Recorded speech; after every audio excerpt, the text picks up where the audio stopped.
Hello and welcome. Today, we'll practice speaking English every day. Speaking English every day is the best way to improve. You do not need to be perfect. You only need to practice. Practice a little every day. Now, listen carefully. Listen and repeat after me. Let us begin. Every day, I practice English. I practice English in the morning. I practice English in the evening. I listen to English every day. I speak English every day. I try to think in English every day. Practice makes me better. Practice makes me confident. Now repeat. I practice English every day. I listen and repeat. I speak slowly and clearly. Good. Now, let us practice simple daily sentences. Good morning. How are you today? I am fine. Thank you. How is your day? My day is good. I am learning English today. Repeat again. Good morning. How are you? I am fine. Very good. Now, let us practice talking about daily life. I wake up early. I brush my teeth. I drink water. I eat breakfast. I go to work. I go to school. I stay at home. I talk to people. I listen carefully. I speak slowly. Repeat after me. I wake up early. I eat breakfast. I start my day. Good job. Now, let us practice simple questions. What is your name? My name is John. Where are you from? I am from Pakistan. What do you do? I am a student. I am a worker. Repeat. What is your name? Where are you from? What do you do? Excellent. Now, let us practice simple answers. My name is Anna. I am from India. I am learning English. Repeat. My name is underscore. I am from underscore. I am learning English. Very good. Now, let us practice everyday conversations. Hello. Nice to meet you. Nice to meet you too. How is your day? My day is going well. Repeat. Nice to meet you. My day is going well. Great. Now, let us practice speaking with confidence. I can speak English. I am learning every day. I am improving step by step. I make mistakes. Mistakes are okay. Mistakes help me learn. Repeat. I can speak English. I am improving. Good. Now, let us slow down and practice pronunciation. Listen carefully. Practice, practice, practice. English, English, English. Speak slowly. Speak clearly. Repeat again. Speak slowly. Speak clearly. Excellent. Now, let us practice talking about today. Today is a good day. Today I practice English. Today I feel confident. Repeat. Today is a good day. I practice English today. Good. Now, let us practice short daily phrases. Please, thank you. You are welcome. Excuse me. Sorry. Repeat. Please, thank you. Sorry. Very good. Now, let us practice longer sentences. I am learning English every day. I listen and repeat. I practice speaking slowly. I want to speak English fluently. I want to speak with confidence. Repeat. I want to speak English fluently. Great. Now, remember this. You do not need to study for many hours. You only need to practice every day. 10 minutes is good.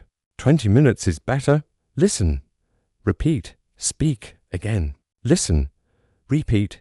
Speak. Very good. Now, let us end with positive sentences. I believe in myself. I can learn English. I will improve every day. Repeat. I believe in myself. I can learn English. Excellent work today. Now, let us continue. Take a deep breath. Relax. Speaking English is okay. You are learning. You are improving. Now listen carefully. Listen and repeat. I practice English at home. I practice English outside. I practice English online. I watch English videos. I listen to English audio. I repeat English sentences. Repeat. I practice English at home. I practice English every day. Good. Now, let us talk about simple feelings. I feel happy. I feel calm. I feel confident. Sometimes I feel nervous. That is okay. I keep practicing. Repeat. I feel confident. I keep practicing. Very good. Now, let us practice daily actions. I open my phone. I read English. I listen to English. I speak English aloud. I repeat again and again. Repeat.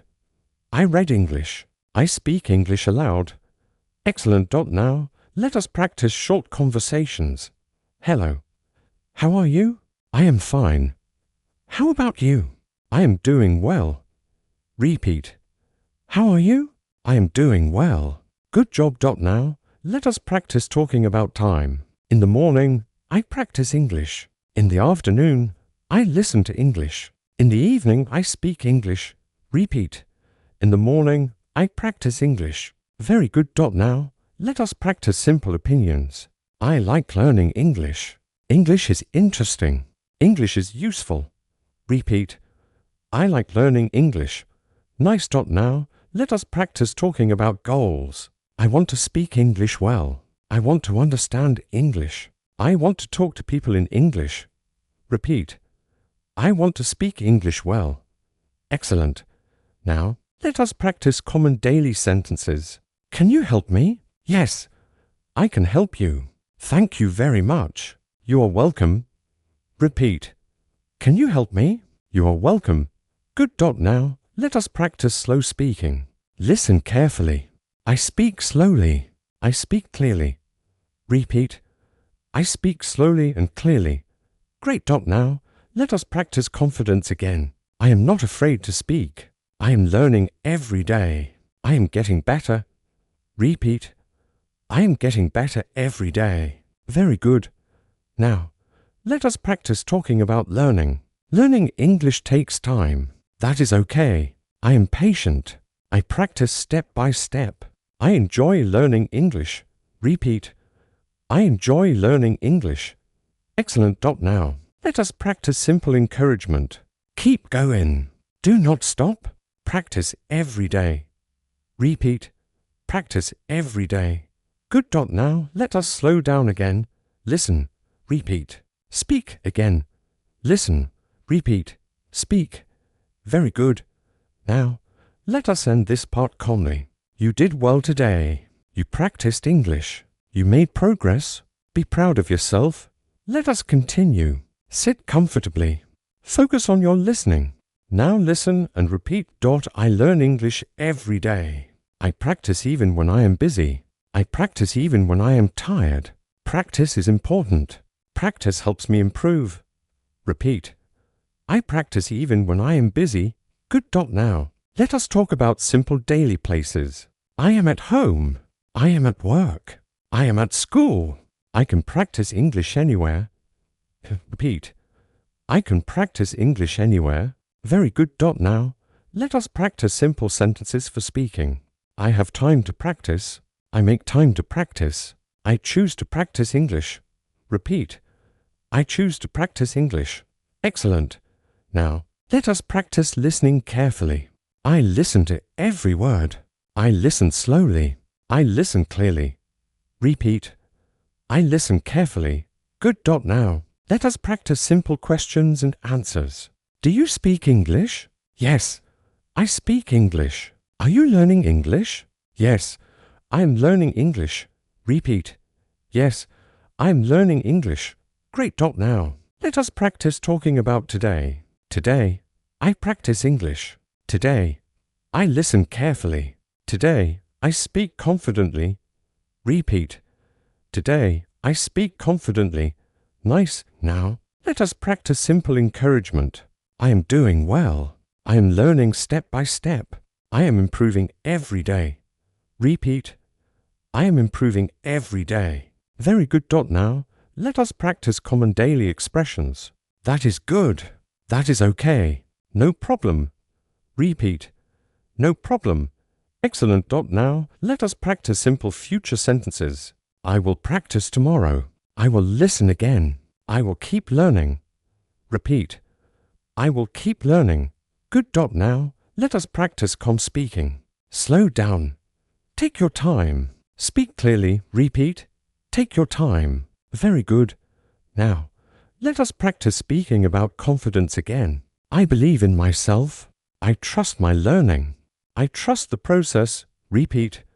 I trust the process. Excellent. Now, let us practice short daily conversations. Hello. How is everything? Everything is good. Thank you. Repeat. Everything is good. Nice. Now, let us practice simple thoughts. Learning English is possible. Anyone can learn English. I can learn English. Repeat. I can learn English. Very good. Now, let us slow down once more. Listen. Repeat. Speak. Again. Listen. Repeat. Speak. Excellent. Now, let us finish this part gently. You practiced well today. You stayed focused. You did not give up. That is very good. Come back again. Practice again tomorrow. Keep learning English. Thank you for listening. See you in the next lesson. Today, I will tell you a story that teaches us how to see with the heart, not with the eyes. It's called The Little Prince, and it will help you learn English in a way that also helps you understand life. Tell me in the comments, do you believe children see the world better than adults? Chapter 1. Hat. When I was 6 years old, I saw a picture in a book. The picture was of a big snake. The snake ate a whole animal. The book said, "Snakes eat the animal and then sleep for 6 months." I looked at the picture. I thought it was very interesting. I liked to imagine life in the jungle. I wanted to draw something too. So I made my first drawing. In my drawing, the snake ate an elephant. The shape was long and round. I showed my picture to adults. I asked them, "Does this picture scare you?" But they said, "Why should we be scared of a hat?" I was confused. My drawing was not a hat. It was a snake who ate an elephant. But adults did not see it. They only saw a hat. I wanted to help them understand. So I made another drawing. In this picture, I drew the inside of the snake. You could see the elephant inside. I called this picture number 2. But the adults did not care. They told me to stop drawing. They said it was better to study geography, math, history, and grammar. I was very sad. I stopped drawing. I wanted to be an artist. But the adults didn't understand my pictures. So, I listened to them. I chose another job. I became a pilot. I flew planes. I flew in many countries. I saw many places. I met many people. I had to learn geography. It helped me fly my plane in the right direction. Even after many years, I still met many adults. I talked to them, but I saw something. Most adults were serious. They talked about numbers and work. They didn't talk about stars or forests or love. When I met an adult who seemed normal, I showed them my old picture. Picture number 1. I always kept it with me. I wanted to see if the person could really understand something deep. But every time the person said, "It's a hat," then I knew that this person was not someone I could talk to. I did not speak about big snakes or stars. I just talked about simple things like money, golf, or bridges. And then the adult was happy, because I talked like an adult, like a reasonable man. So for many years, I lived alone. I didn't have anyone to really talk to. I kept my thoughts inside, but one day, everything changed. I was flying over the desert. Suddenly, my plane had a problem. Something in the engine broke. I was alone. There was no mechanic with me, no other person. I had to fix the plane by myself. It was very difficult. I was in the Sahara Desert. There were no people, no houses, no roads. Just sand. I only had a little water, enough for 1 week. I had to work fast. If I didn't fix the plane, I could die. I felt scared. I was alone in the middle of the desert.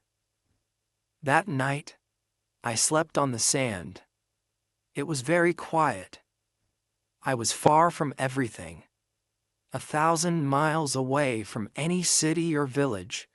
It felt like I was on another planet. I closed my eyes and slept. I didn't know that my life was going to change forever the next morning. Chapter 2: Sheep. The sun was just rising.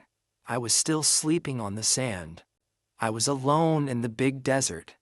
There was no village, no road, no house. I was more alone than a man in a small boat in the middle of the ocean. But then, something very strange happened. A quiet voice woke me up. It said, "Please, draw me a sheep." I opened my eyes quickly. I was shocked. I looked around, and I saw a little boy, a very small boy. He had golden hair. He was standing in front of me. He looked calm. He didn't look scared. He didn't look lost. He was just standing there and looking at me. He said again, "Draw me a sheep." His voice was soft. His eyes were serious. I stared at him. I was 1,000 miles away from any person. I didn't understand. I asked him, "What are you doing here?" But he didn't answer my question. He only said, "Draw me a sheep." I felt surprised, but I didn't know why. Something in his face was different. It was not like other people. I wanted to say more, but I remembered, I am not an artist. I stopped drawing when I was 6. I could only draw 2 things: a snake from the outside and a snake from the inside. So I showed him my old picture, the one that looked like a hat. He looked at it and said, "No, no, no. I don't want a snake who ate an elephant. That's too scary. And an elephant is too big. I want a sheep. Where I live, everything is very small." So I tried again. I drew a sheep. He looked at it and said, "This sheep looks very sick. I don't want a sick sheep." So I drew another one. He said, "This one has horns. That's not a sheep. That's a ram." I tried again. He said, "This sheep is too old. I want a young sheep that can live a long time." I didn't know what to do. I was tired. I wanted to fix my engine. So I quickly drew a small box. I said, "This is a box. Your sheep is inside the box." He looked at the box for a moment. Then his face lit up. He was very happy. He said, "Yes, this is perfect. This is just what I wanted. Do you think this sheep will need a lot of grass?" I said, "Why do you ask?" He answered, "Because where I live, everything is very small." I smiled and said, "Don't worry. I gave you a very small sheep." He looked at the picture again and said, "It's sleeping now." And I looked at him. I didn't understand what was happening, but I knew this moment was special.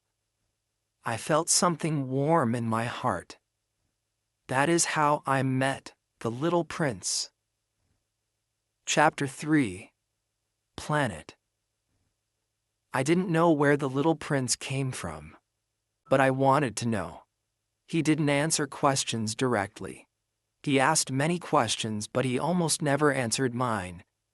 Still, little by little I started to understand him. He said something one day that helped me learn more. He looked at my airplane and said, "What is this thing?" I told him, "It's not just a thing. It's my plane. It flies in the sky." I felt a little proud when I said that. He looked at me and asked, "Oh, you fell from the sky?" "Yes," I answered. He laughed. A soft, clear laugh. He said, "So you also came from the sky like me?" That made me stop. That sentence, "like me," was important. It was different. It was a clue. I asked quickly, "Do you come from another planet?" But he didn't answer. He just looked down and nodded a little. Then he looked again at my plane and said, "Of course. With that thing, you couldn't have come very far." He became quiet again. He took the picture of the box with the sheep from his pocket. He looked at it for a long time. He was thinking. I could see it. Then I asked him very gently, "Where do you come from? Where is your home? Where do you want to take the sheep?" He didn't answer at once. But then he said, "It's good that the sheep has a box. At night, it can be its house." I said, "Yes, of course. And I will also give you a rope. You can tie the sheep during the day." But the little prince looked shocked. "Tie the sheep? That's funny," I said. "If you don't tie the sheep, it will run away. It will get lost." The little prince laughed again, a sweet, soft laugh. "Where would it go?" he said. "Anywhere. It could walk left or right or straight." He looked down again and said quietly, "It's okay. Where I live, everything is so small, the sheep can't go far." And when he said that, I understood something very important. His planet was very small. It was no bigger than a house, but that was not surprising. I already knew about very small planets. Scientists sometimes find them with big telescopes. They don't give them names, just numbers. They call them things like asteroid 3251. And now I was sure. The little prince came from one of those small planets. Maybe the one called asteroid B612.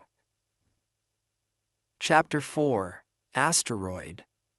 I believe the little prince came from a small planet called asteroid B612. This planet was seen only once by a man with a telescope. It was a Turkish scientist. He saw it in the year 1909. He told other scientists about it at a big meeting, but no one believed him. Why? Because he wore Turkish clothes.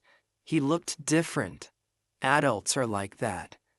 They don't believe the truth if it doesn't look the way they want. Many years later, the same man spoke again. But this time, he wore European clothes. He looked normal. And now, everyone believed him. That is how adults think. It's strange, but it happens often. I'm telling you all this because adults love numbers. They don't care about feelings or beauty. When you tell them, "I met a friend," they ask, "How old is he? How many brothers does he have? How much does he weigh? How much money does his father make?" If you say, "He has a nice voice. He likes butterflies. He loves to laugh," they don't listen. They only care about numbers. They think numbers are more real than love or laughter. If you say, "I saw a red house with flowers in the window and birds on the roof," they don't understand. But if you say, "I saw a house that cost $100,000, then they say, "Wow, that's a beautiful house." This is how they think. So when I tell them about the little prince, I don't say, he laughed and wanted a sheep. They won't care. But if I say, he came from asteroid B612, then they listen. Then they believe. But we who understand life, we don't care about numbers. We like stories. We know that stories tell the truth better than facts. So I tell this story like a fairy tale. I say, once upon a time, there was a little prince. He lived on a small planet. He had a flower. And he was looking for a friend. If you understand what that means, then this story is for you. Chapter 5. Elephants. It has been 6 years since I met the little prince. But when I think about our time together, I still feel something deep inside my heart. I remember each word, each drawing, and each quiet moment in the desert. I don't want to forget any of it. That's why I am telling you this story now. I want to keep it safe. I want to keep the little prince alive in my memory. Because when we forget a friend, it is very sad. And not everyone has a real friend. So I bought some pencils and started drawing again, even though I had not drawn anything since I was a child. I try to make my drawings look true, but it is not easy. Sometimes the little prince looks too tall, sometimes too short. I don't even know if I got the color of his clothes right. But I try my best. I hope you can forgive my mistakes. The little prince never explained much. He thought I could understand everything like him, but I couldn't. Maybe because I was already becoming like the adults. Maybe I was already old. Every day I learned something new about his planet. He didn't tell me everything at once. He told me little by little, when something reminded him of his past. On the third day, I learned about the danger of baobabs. It was during a conversation about sheep. He asked me, "Is it true that sheep eat little bushes?" I said, "Yes, of course." He said, I'm glad. I didn't understand why this was important. Then he added, "So they also eat baobabs?" Now, I was surprised. I told him baobabs are not like little bushes. Baobabs are very big trees. They are as big as churches. Even if you had a group of 9 elephants, they could not eat a single baobab. I laughed when I said this. 9 elephants on a tiny planet. They would have to stand on each other. The little prince laughed too. But then he became serious again. He said something very important. Before baobabs grow big, they are small, very small. And then I understood. Baobabs start as small seeds. They are like little plants at first. But if you don't pull them out early, they grow fast. Then they become too strong. Their roots go deep into the ground. On the little prince's planet, the ground is very small. If too many baobabs grow, they can break the whole planet. Their roots can tear the planet into pieces. That's why the prince wanted a sheep. He needed it to eat the small bushes before they became dangerous trees. I could now imagine the life of the little prince every morning. He would wake up, clean his volcanoes, and look for small baobab plants. Then he would pull them out quickly before they could grow. It was like a daily duty, a quiet fight against disaster. He said, "It's a question of discipline. Sometimes there are good plants, and sometimes there are bad ones. But the seeds look the same. You have to watch them carefully. When you see a bad one growing, You must remove it immediately. This lesson touched me deeply. I thought about our world.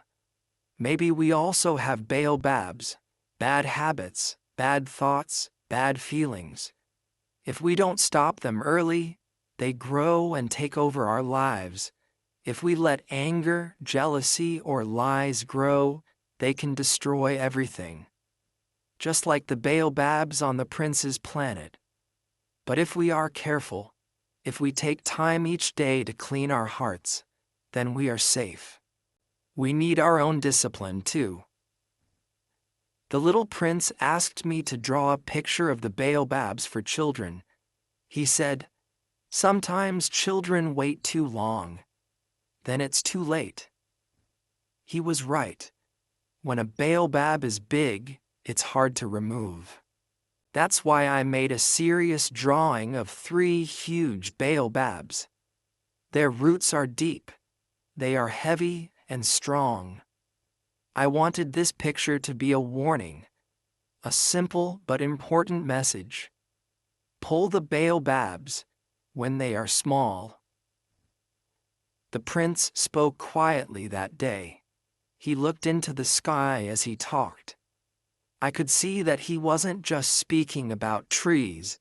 He was thinking about his planet, his flower, and maybe about something he didn't say.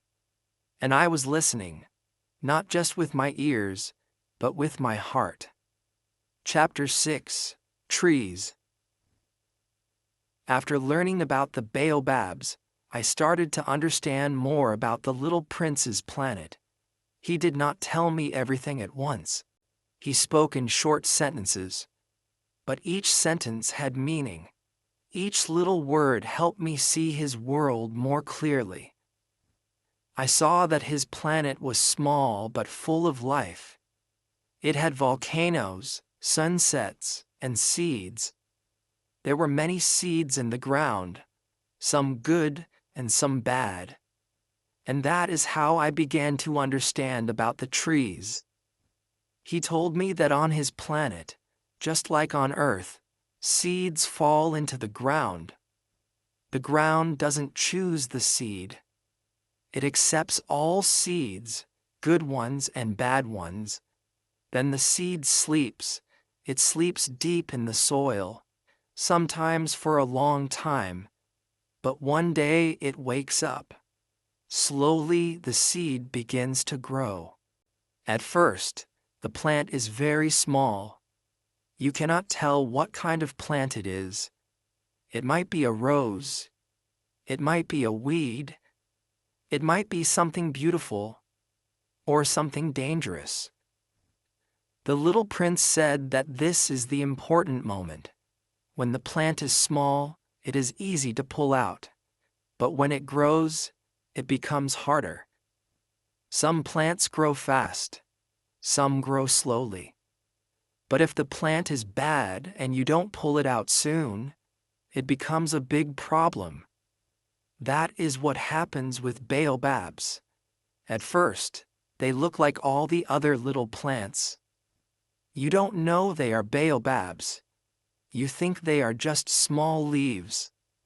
But then they grow. They grow tall. Their roots go deep. Their trunks become thick. If you wait too long, it is too late. They become too strong, and they can break your planet. I listened carefully, and I started thinking, this is not just about trees, it is about everything in life. A small bad thing can become a big problem. If you fix it early, it's easy. But if you wait, it becomes very hard. A small lie, a little anger, a bit of laziness. If you don't stop it when it's small, it grows. It spreads. It takes your joy.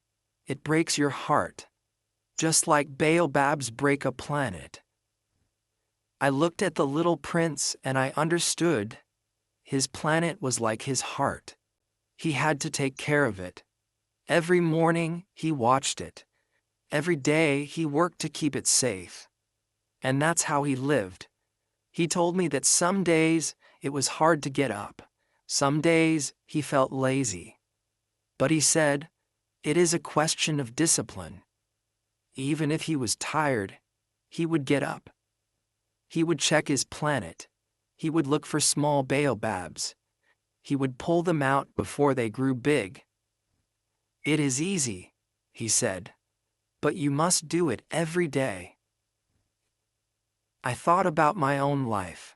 I thought about my thoughts, my habits, my heart. Maybe I had my own baobabs.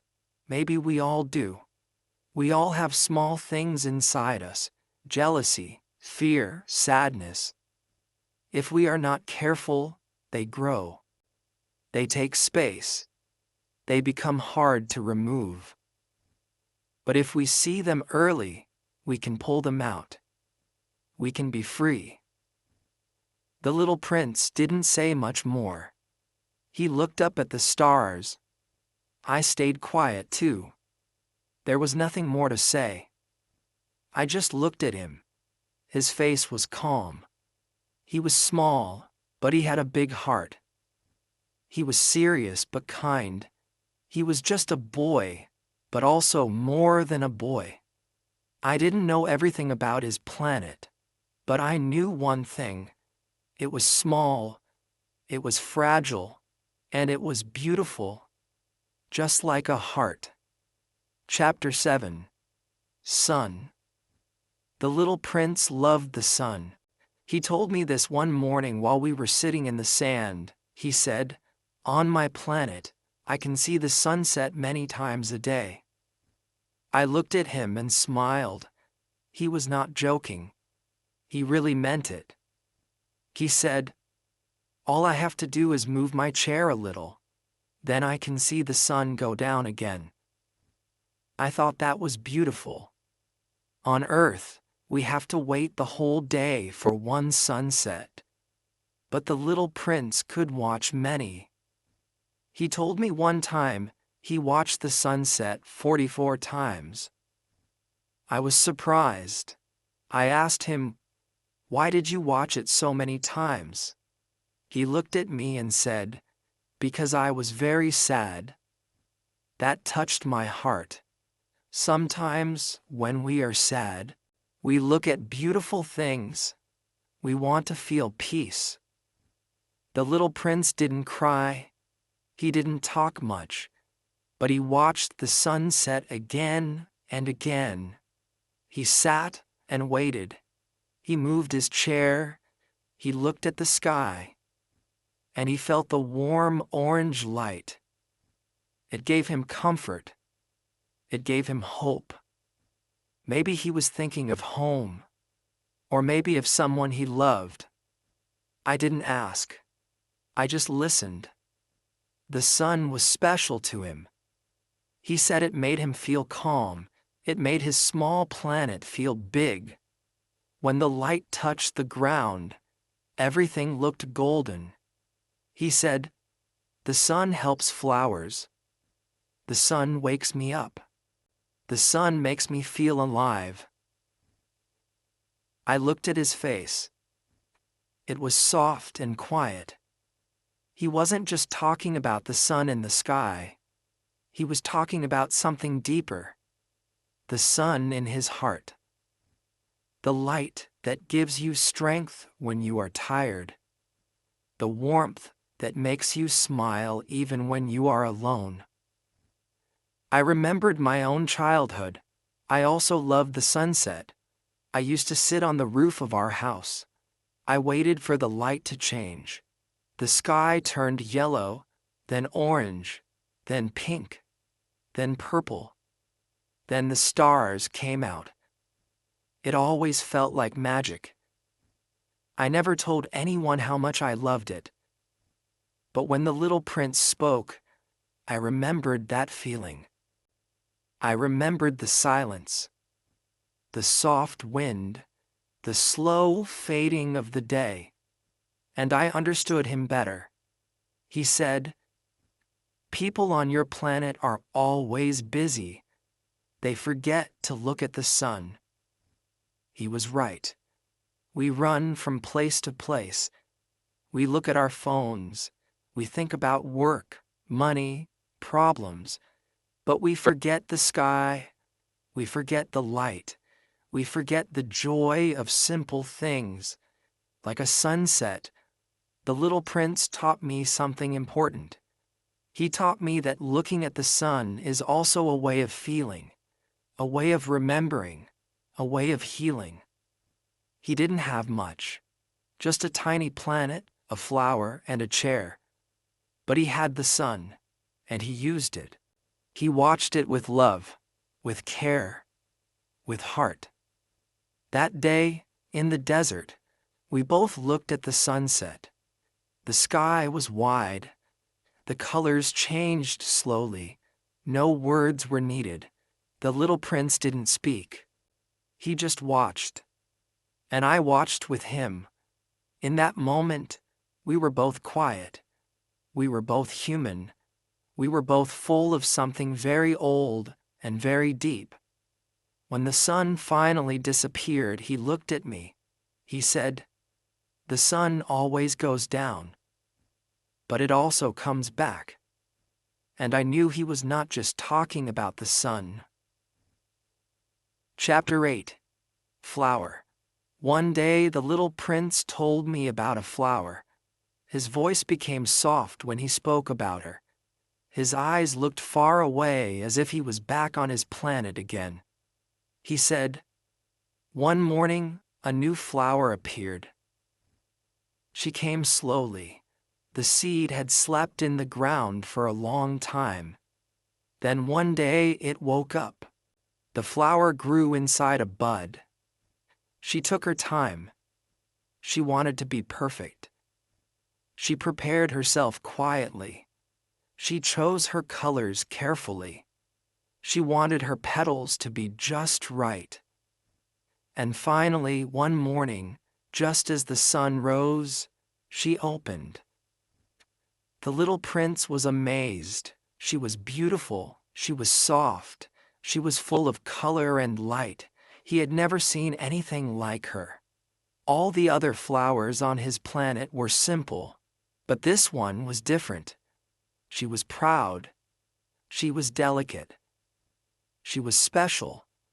At first, the little prince didn't understand her. She started speaking in a slow and graceful voice.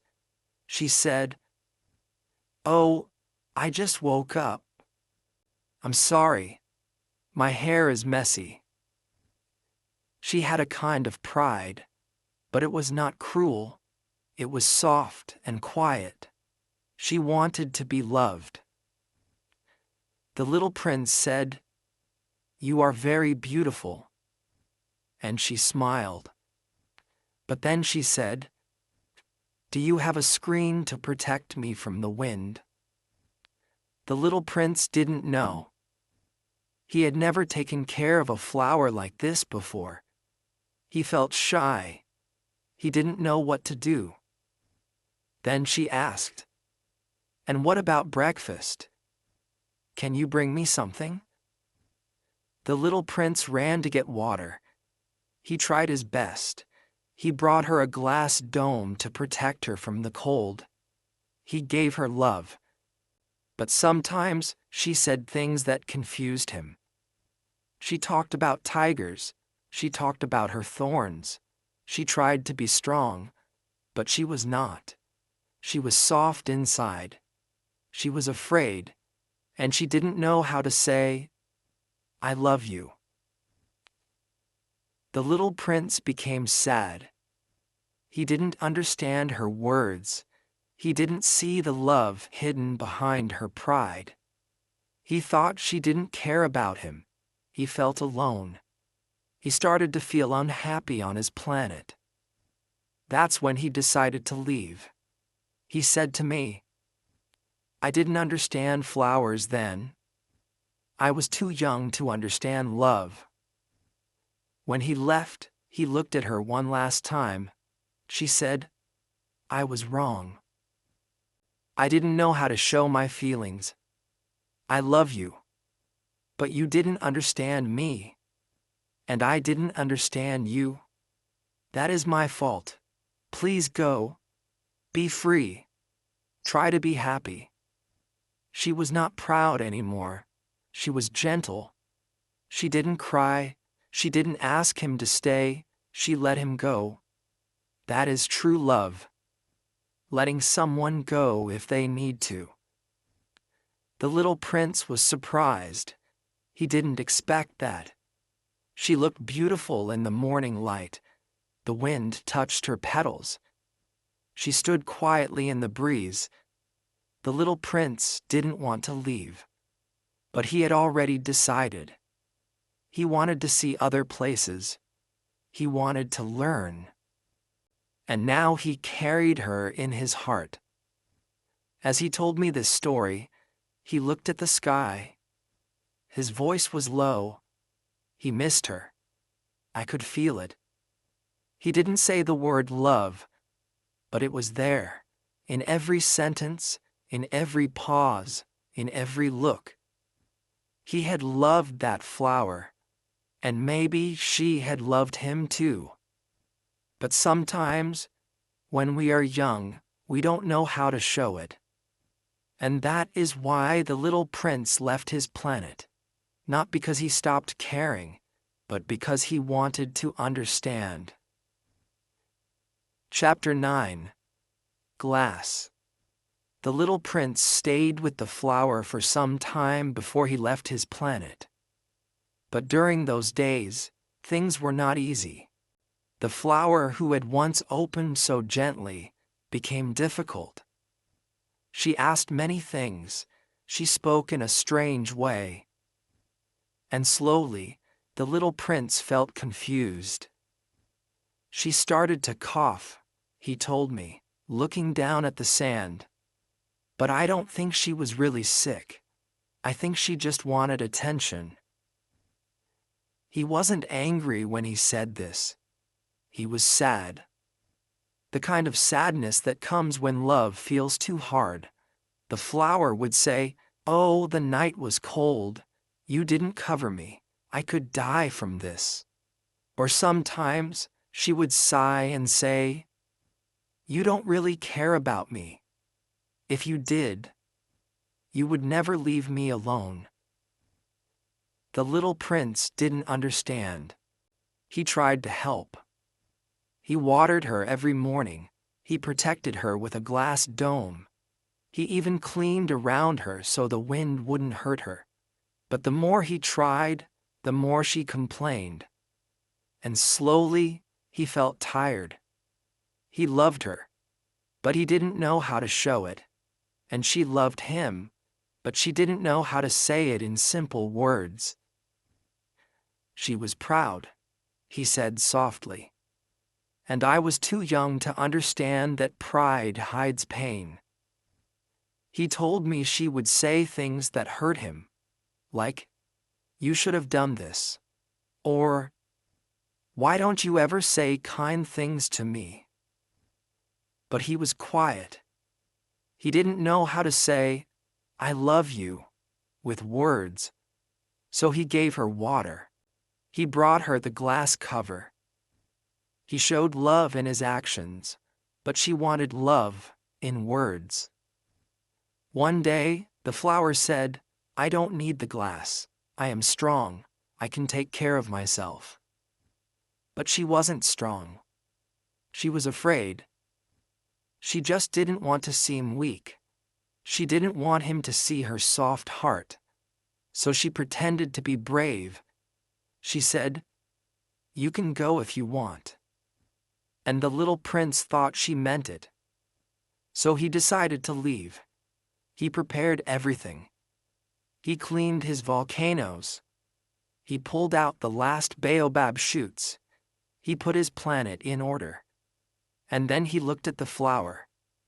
She was standing in the wind, looking at the sky. He said goodbye. She didn't move. Then she said, "I was wrong. I'm sorry. I want you to be happy. I love you." He was surprised. Her voice was different, soft, honest. She was not coughing anymore. She was not complaining. She was just quiet. He almost didn't leave, but something inside told him it was time. He had to go. He had to learn more. Maybe one day he could come back. He looked at her one last time. He wanted to remember her like this, calm, peaceful, standing in the sun. He put the glass dome over her gently, like a kiss. She didn't want me to see her cry, he said. Flowers are so mysterious. I said nothing. I just listened, because I understood. Sometimes we love people, but we don't know how to show it. Sometimes we wait too long to say, I'm sorry, or I care. And sometimes, when we finally say it, the person is already leaving. But the little prince didn't hate the flower. He carried her in his heart, even when he left, even as he traveled to other planets, even as he sat beside me in the desert, telling this story. She was still with him. Chapter 10. Volcanoes. Before the little prince left his planet, he did something important. He cleaned his volcanoes. He told me about it with care in his voice. I had 3 volcanoes on my planet, he said. 2 were active, 1 was not, but I cleaned all of them. He used a small rake. He cleaned around the top of each volcano. He made sure nothing blocked them. He said, when volcanoes are clean, they burn gently. They don't explode. He smiled. It's like brushing your teeth. If you do it every day, you stay healthy. I listened. I could see him. A small boy with golden hair standing on his tiny planet, cleaning his volcanoes with love. It was not a big job, but it was his job, and he did it with care. Even the volcano that didn't erupt, the sleeping one, he cleaned that too. He said, you never know. Maybe one day it will wake up. That touched me. How many things in life do we leave because they are quiet, because they are silent? But the little prince didn't forget anything. He didn't say, this one is useless. He said, this one might wake up someday. And so he cared for it too. I thought about my own life. How many things I forgot to clean. Not just rooms or dishes, but friendships, promises, dreams. Some of them were quiet, like the 3rd volcano, sleeping, but still there, still waiting. The little prince understood something deep. He knew that love means care, even for small things, even for silent things. He didn't rush. He didn't skip steps. He cleaned each volcano with patience. He looked around his planet slowly. It was his home, and he wanted to leave it clean. Then he pulled out the last baobab shoots. Baobabs are bad plants. If you let them grow, they become huge. They break the planet. But when they are small, you can remove them easily. So the little prince checked his ground. He pulled each one carefully. He said, sometimes, bad things grow quietly. If you wait too long, they get too big. Then it's hard to stop them. He looked serious when he said this. I thought of bad habits, angry thoughts, sadness. All these things are like baobabs. If you don't watch them, they grow. If you don't act early, they take over. The little prince knew this. And that's why he checked every day. Cleaning his volcanoes, pulling the baobabs, saying goodbye to his flower. He told me, "It was a peaceful morning. I did everything I always do. But I knew, this time, I would not come back soon." He didn't cry. He didn't rush. He just did what he always did. That was his way of saying goodbye. With action. With love. I asked him, "Was it hard to leave?" He looked at me for a moment. Then he said, "Yes. But I wanted to understand things. I had to go." That's when I realized, sometimes we leave home, not because we stop loving it, but because we want to understand it better. We go far so we can see what it really means to us. And when we come back, we love it more. That morning, before he left, the little prince gave one last look at his planet. It was small. It had a flower, 3 volcanoes, and some stars above. But for him, it was the whole world. Then he stepped into the wind and left. Chapter 11. King. After the little prince left his own planet, he began to visit other planets. He wanted to learn. He wanted to meet new people. He wanted to understand grown-ups. The first planet he visited was very small. But it was not empty. It had a king. The king was sitting on a big chair. He wore a purple robe and had a crown on his head. He looked very serious. When he saw the little prince, he said, "Ah, a subject." His voice was loud, like a person who gives many orders. The little prince looked around. There was no one else. Just the king. The planet was too small for more than one person. "A subject?" the little prince asked. "But who do you rule?" The king raised his chin. "I rule over everything," he said. "Over this planet, over the stars, and even over you." The little prince was surprised. "You rule the stars?" "Yes," the king said, "and they obey me. I give orders, and they listen." The little prince wanted to see how powerful this king really was. So he asked, "Can you order the sun to set?" The king looked confused. Then he answered carefully, "Yes, of course. But I must wait for the right time. I only give orders that make sense. I order the sun to set at sunset." The little prince laughed. "That's not a real order then."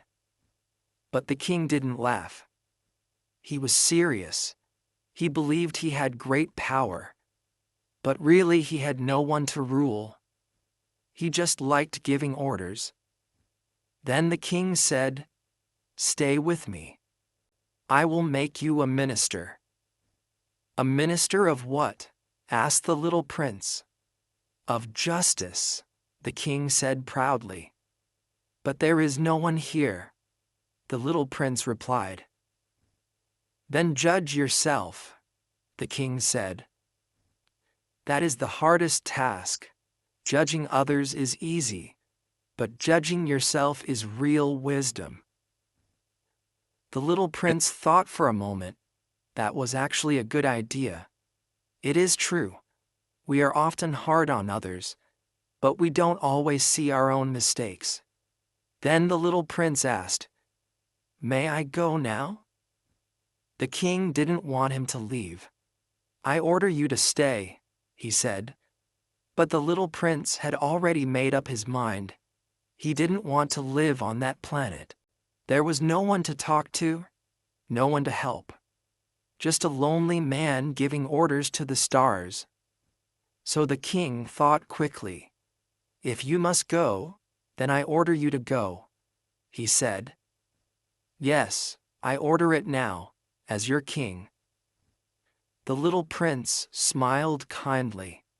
He knew the king just didn't want to be alone. As the little prince left, he thought about what he had learned. Some grown-ups love power. They want to feel important. They give orders, even when no one listens. They wear crowns and sit on chairs and speak with big voices, but inside, they are just lonely. The little prince felt a little sad. "Grown-ups are strange," he whispered. But he was also curious. He wanted to visit the next planet. Maybe he would meet someone different. Maybe he would understand the grown-up world more. And so, the journey continued. Chapter 12: Mouse. After the little prince left the planet of the lonely king, he visited another tiny planet.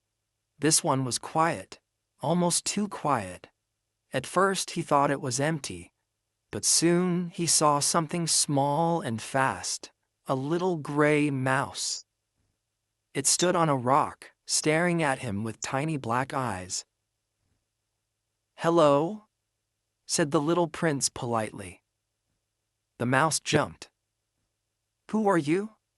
it asked in a thin, soft voice. "I am the little prince. I'm traveling to learn things," he said. "Oh," said the mouse, slowly coming closer. "Nobody visits my planet. I've been alone for a very long time." The little prince sat down on the soft dirt. "You live here all alone?" "Yes," said the mouse, "just me. There used to be two of us, but one day he disappeared. Maybe he went to look for cheese somewhere better. Or maybe he got tired of me." The little prince looked gently at the mouse.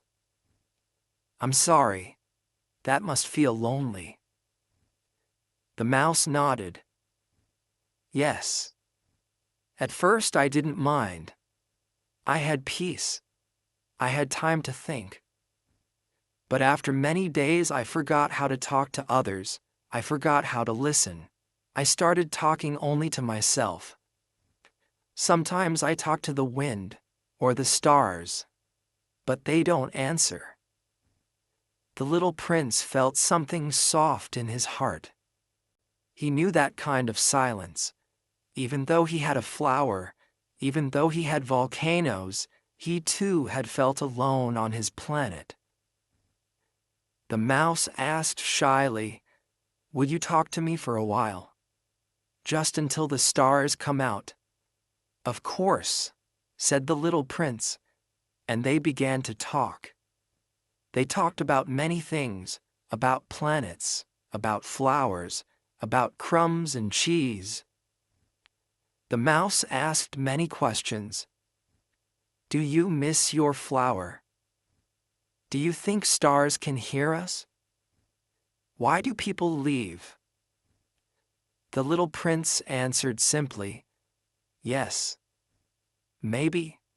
I don't know." Then the mouse asked, "Are you afraid to be alone?" The little prince thought for a moment. "Not really, but sometimes, yes. When the stars are quiet, I feel very small." The mouse looked at the sky. "That's why I talk. I talk so the sky feels less big." That made the little prince smile. He understood. Sometimes we don't talk to get answers. We talk just to feel alive. He stayed with the mouse for a while. They shared a piece of bread the prince had in his pocket. They watched the stars come out slowly, one by one. Before he left, the mouse gave the little prince a tiny gift. A small round seed. "It's a quiet seed," said the mouse. "Plant it somewhere on your journey. Maybe it will grow. Maybe it won't. But it will not forget that you came." The little prince put the seed in his pocket. He said goodbye to the mouse. The mouse waved with its tiny paw. "Thank you for talking," it said. "Sometimes words are the best food." The little prince flew off to the next planet, the wind behind him. But he felt something new inside, a kind of peace. Talking to the mouse had reminded him that even small voices matter. Even tiny lives are full of meaning. And deep in his heart, he understood something important. Real connection does not need a big crowd. It only needs one heart, listening to another. Chapter 13. People. The little prince visited the next planet. It was not big, but it had many strange things.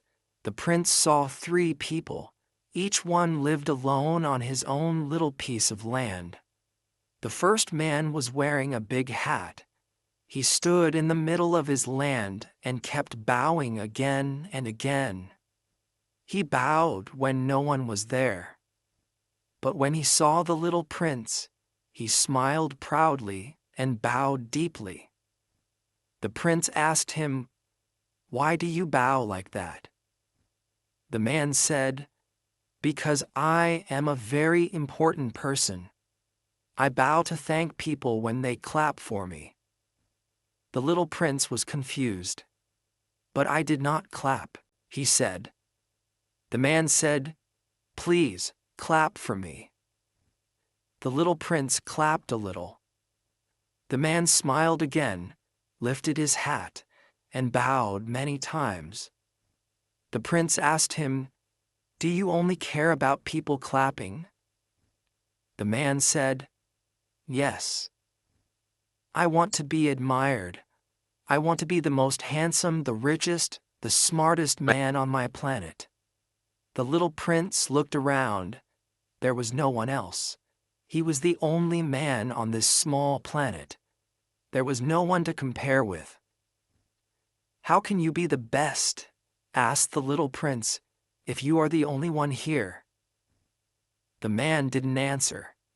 He was too busy bowing and admiring himself in a small broken mirror. The prince felt something strange in his heart. He thought, "Grown-ups really are very strange." He left that man and walked to another place. There, he saw a man with red eyes. He was sitting next to a few empty bottles. Some were full, some were empty. The man looked very tired. The little prince asked, "What are you doing?" The man said, "I'm drinking." The little prince said, "Why are you drinking?" The man answered, "To forget." The prince asked, "To forget what?" The man looked down and said, "To forget that I am ashamed." The prince asked softly, "Ashamed of what?" The man said, "Ashamed of drinking." Then he said nothing more. He just drank and looked sad. The little prince sat there for a minute. He watched the man drink from one bottle and then look at the sky. The man had tears in his eyes. He was not a bad person, just lost. The prince didn't know what to say. He stood up slowly and continued walking. Then he met the third man. He looked very serious. He sat at a desk with paper and a pencil. He was counting. 1, 2, 3, 4, 501,200,000 stars. He looked tired, but excited. The little prince asked, "Why are you counting stars?" The man said, "Because I own them." The prince was surprised. "You own the stars?" The man said, "Yes, I count them and write the number on paper.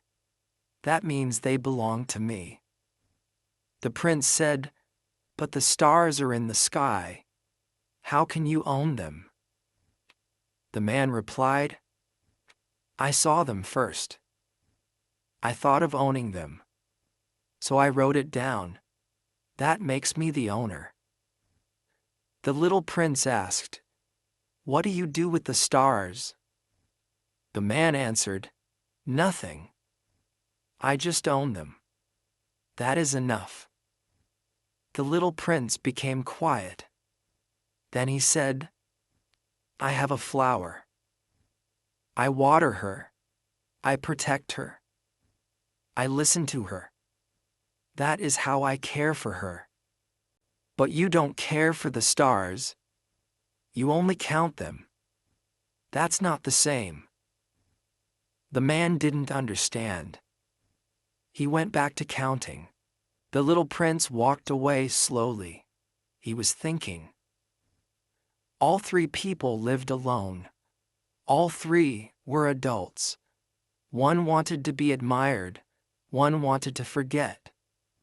One wanted to own things, but none of them truly lived. None of them loved.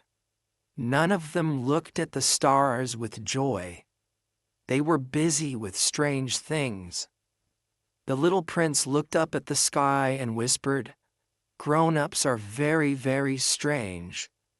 But he also felt something heavy in his chest.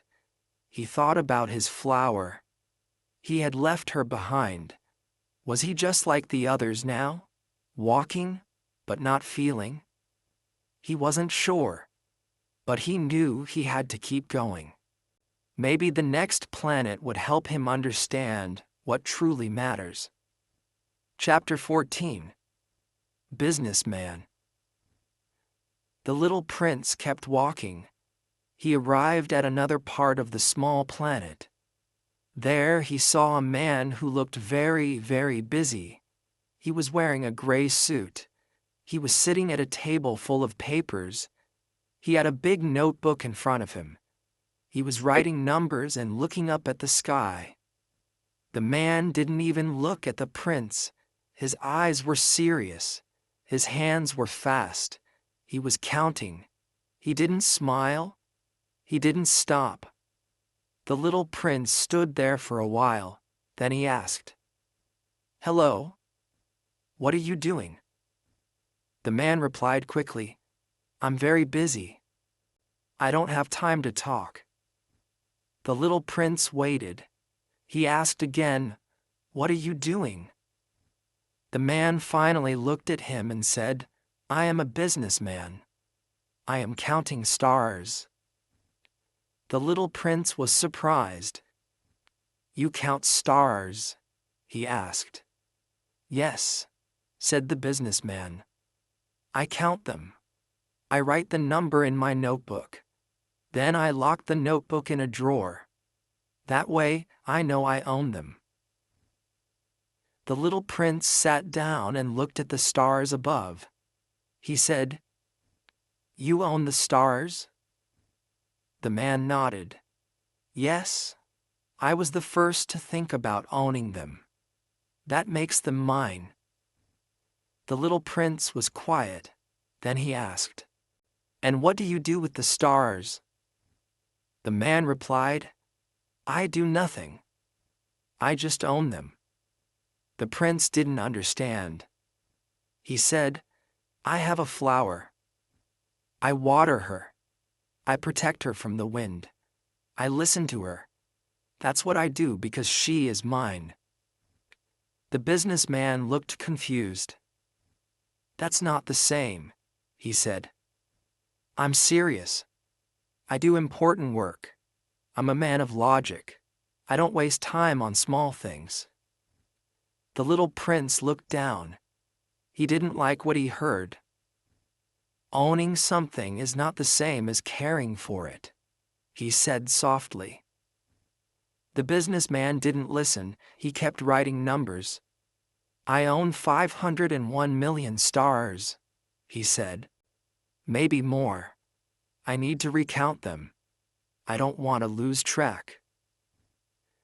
The prince watched him. The man seemed tired. His eyes were dull. His hands were shaking from writing so much. He wasn't smiling, he wasn't happy, he was just working. The little prince stood up. "You are not rich," he said. "You are poor. You don't enjoy the stars, you don't even look at them. You only count them. That's not living. That's just writing numbers." The man didn't respond. He just kept counting.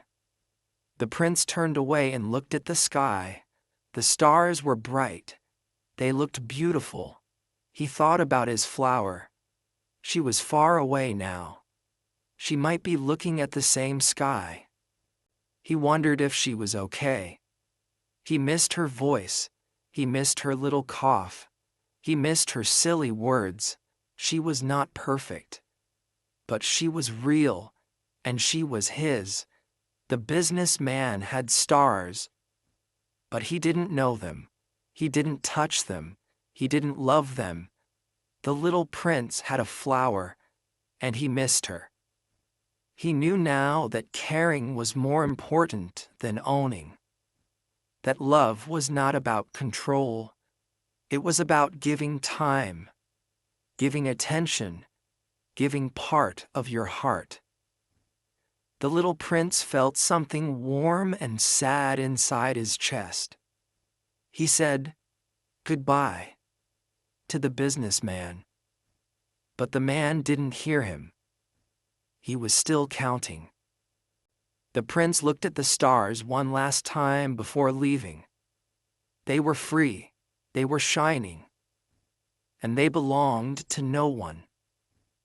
Or maybe they belonged to the people who looked at them with love. Chapter 15. Lamp. The little prince walked on. He felt quiet inside. The last planet made him think a lot. Then he saw a small planet with only one man. This man was standing next to a tall street lamp. The lamp was old, but strong. The man had a long coat and a hat. He held a stick in his hand. The little prince watched him. Every minute, the man would turn on the lamp. Then, 1 minute later, he would turn it off, then on, then off, again and again. The prince was confused, but also curious. "Good morning," said the little prince. "Why do you keep turning the lamp on and off?" The man stopped for a second. He looked kind, but tired.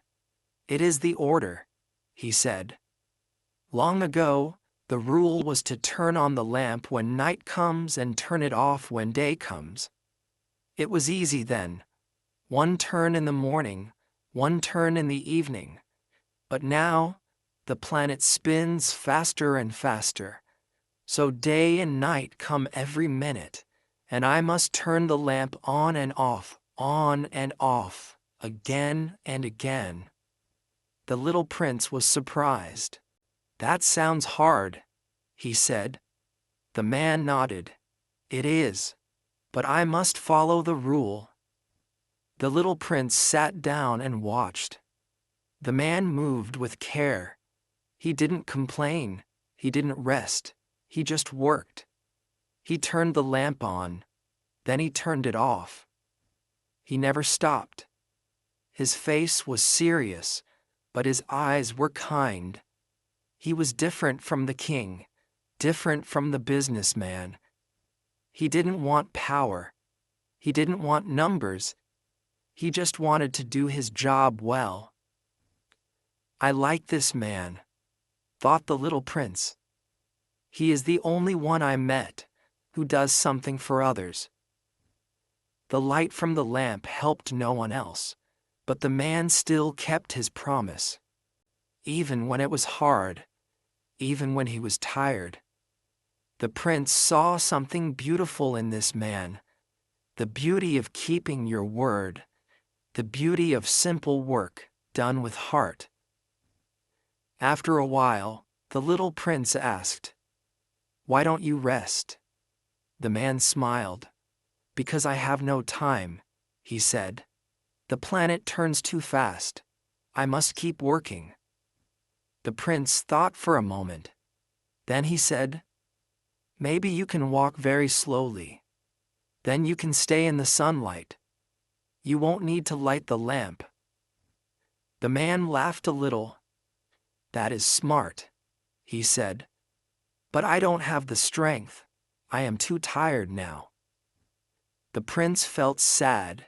He wanted to help, but he didn't know how. Before leaving, the little prince said, your work is simple, but you are the best grown-up I have met so far. You care. You do your job even when it's not easy. That is special. The man smiled again. He turned the lamp on one more time. Thank you, little one, he said. Safe travels. The little prince walked away slowly.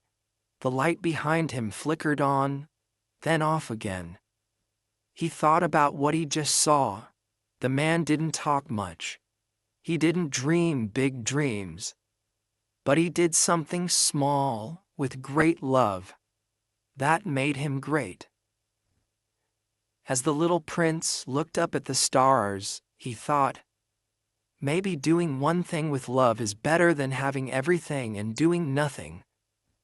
That thought made him smile, even though he felt a little tired too. Chapter 16. Geographer. The little prince came to another planet. It was bigger than the last ones. There was a man sitting at a high desk. He wore glasses and looked very serious. Books were stacked around him, big books with thick covers. The man did not look up at first. He was busy writing something in a notebook. The little prince stood quietly, then softly said, "Good morning." The man looked up and nodded.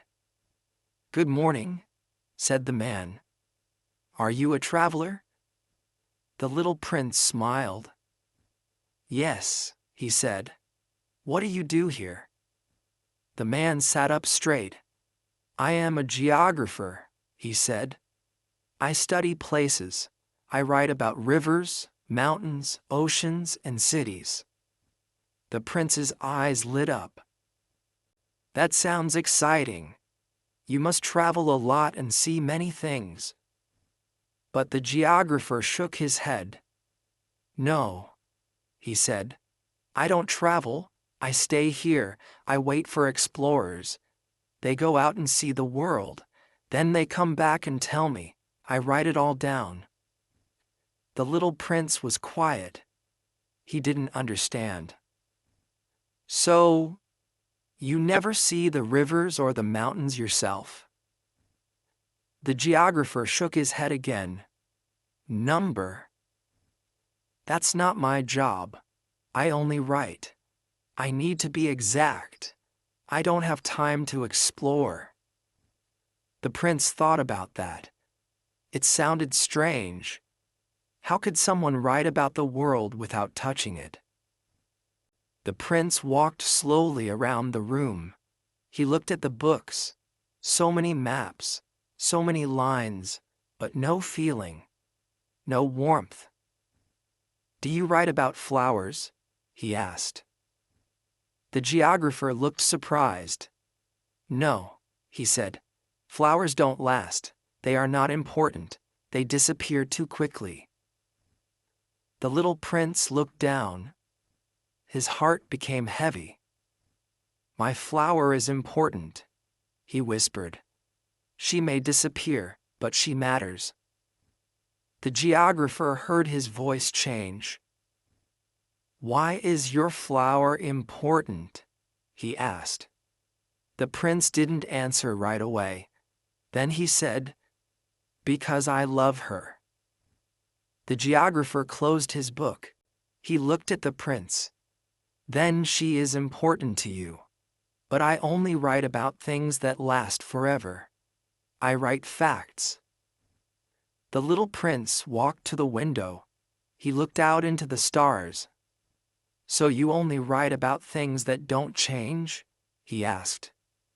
The geographer nodded. Yes. Mountains, oceans, deserts. Not flowers, not people. The prince felt something soft break inside him.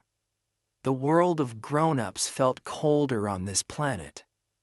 There was knowledge here, but not heart.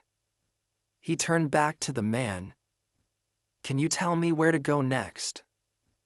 The geographer opened a map and pointed. Go to Earth, he said. It's a large planet. Very interesting. The prince nodded. Thank you. He was already thinking about his flower. She was alone. She was not in any book, but she was in his heart. As he flew away, he thought, books are useful, but they don't tell you everything. They can't tell you if someone is kind. They can't tell you if a flower laughs or cries. Only your heart can know that.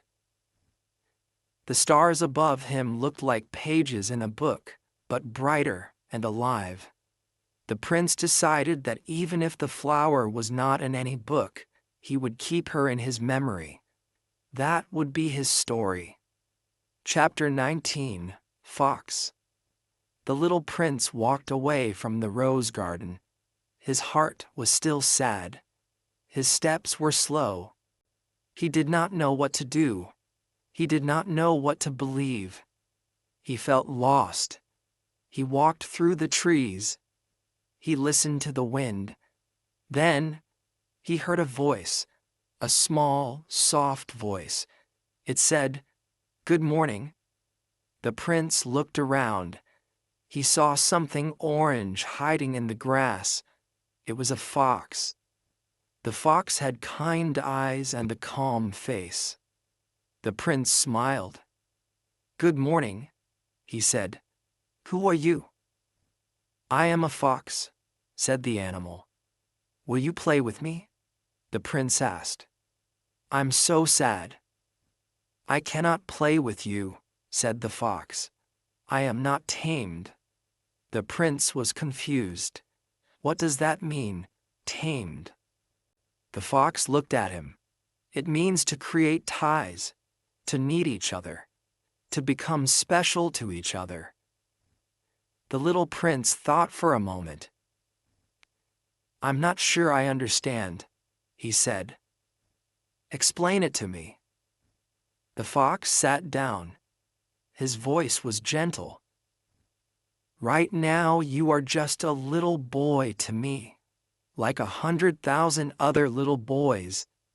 I do not need you, and you do not need me. But if you take me, then we will need each other. You will be special to me. I will be special to you." The little prince listened carefully. "I think I understand," he said slowly. "There was a flower. She was special to me." The fox smiled. "Yes," he said. "That is how it starts." The prince asked, "How do I tame you?" The fox said, "You must be patient. Sit down, far from me. Don't speak. I will watch you with the corner of my eye. Each day, sit a little closer." The little prince visited the fox every day. He sat close. He smiled. He said kind words. The fox started to wait for him. His heart was happy when he saw the prince. He knew the prince's footsteps. The sound was music to him. He felt joy when the little prince came. He felt sadness when he left. One day, the fox looked at the little prince. "I must go now," said the boy. The fox was quiet. Then he said, "I will cry." The prince felt sorry. "It is your fault," said the fox gently. "You tamed me." The little prince looked down. "But you wanted me to." "Yes," said the fox, "and I am happy. even if I cry. The wind moved through the grass. The sky was soft.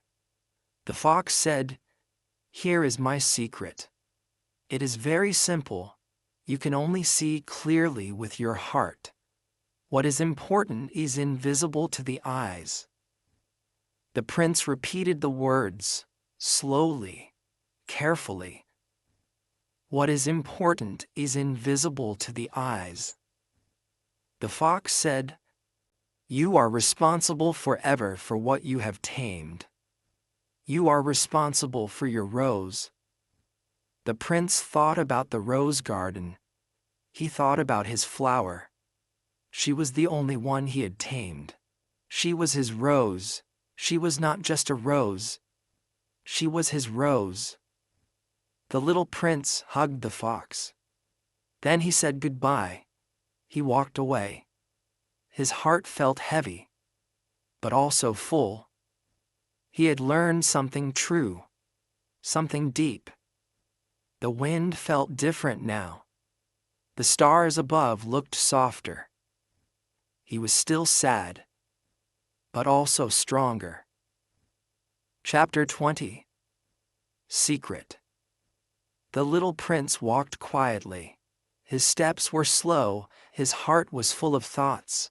The wind touched his face. The fox's words stayed in his mind.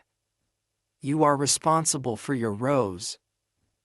You can only see clearly with your heart.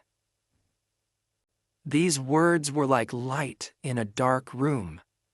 They made him feel something deep, something hard to explain. He stopped and looked up at the sky. The clouds were soft, the sun was gentle. The world felt big, but the prince didn't feel small anymore. He felt connected to the fox, to the rose, to something more. He didn't know what to call it, but it was there. A feeling like love, a feeling like truth. He sat down under a tree and closed his eyes. He remembered the fox's face. The fox was wise. The fox was kind. He remembered the way the fox said the word secret, like it was something very important, like it could change everything. The prince opened his eyes. I want to remember that secret forever, he whispered. What is important is invisible. He touched his chest. It's here, he said, in my heart. He stood up again. He started walking. The grass moved around his feet. The sun followed him. He walked for a long time. Then he saw something in the distance. It was a railway track. He stood near it. He saw the lines go far, far away. He thought about people, always moving, always rushing. The prince thought about what the fox said. People forget the truth, he said softly. But I will not forget. He smiled to himself. I will remember my rose. I will remember my friend. And then something wonderful happened. The prince felt a soft warmth in his heart, like a flame, a little light. It didn't come from outside, it came from inside him. It was the secret. It was now part of him. The secret said, "You are responsible for what you love." The prince stopped walking. That's it, he said. That's the meaning. That's why the fox gave me this secret. He sat down again and whispered to the wind, even if I am far from my rose, I still care for her. Even if I am on another planet, I am still her friend. His voice was gentle. This is what love means. He looked at the sky. Maybe I was too young to understand my flower, he said. But now I know. She was not just a flower, she was my flower. The prince felt the secret grow stronger inside him. He was not just a traveler now. He was someone who had tamed, someone who had loved, and someone who would never forget. The sun began to set. The light turned golden. The wind was quiet. The prince closed his eyes. He felt peace. Chapter 21. Trains. The little prince kept walking. His heart was full of the fox's secret. He held it gently, like a gift that cannot break, but still must be protected. He was thinking about love, about being responsible for someone, and about the things that cannot be seen with the eyes. As he walked across the earth, he heard a loud sound in the distance. It was a train. The tracks were shaking. The air moved fast. The noise came closer and closer. Then the train passed. So many cars, so many windows, but not many faces inside. Just a blur of people rushing. The prince stood and watched. He looked at the train until it disappeared. He looked left. Another train came from the other direction. It was just as fast, just as loud, and it also disappeared quickly. Then a third train came, and again it rushed by like wind. The little prince was quiet. He did not understand. Why do these trains move so fast? Why are people always going somewhere else? He saw a man standing by the station. The man looked tired. His suitcase was heavy. The little prince walked up to him and asked, "Where are they going?" The man looked at him and said, "They don't know." Then the man walked away without saying more. The little prince stood there thinking, people are always running, always searching, always leaving, but they don't know why. That made the prince feel a little sad. He thought of the fox and the rose and the joy of knowing something truly matters. The people in the train seemed not to know that feeling. Children ran nearby, laughing. They were not going anywhere. They were just playing. They had no suitcases, no watches, no tickets. But their eyes were full of joy. The little prince smiled. He sat down and watched the children play. One boy had a toy train.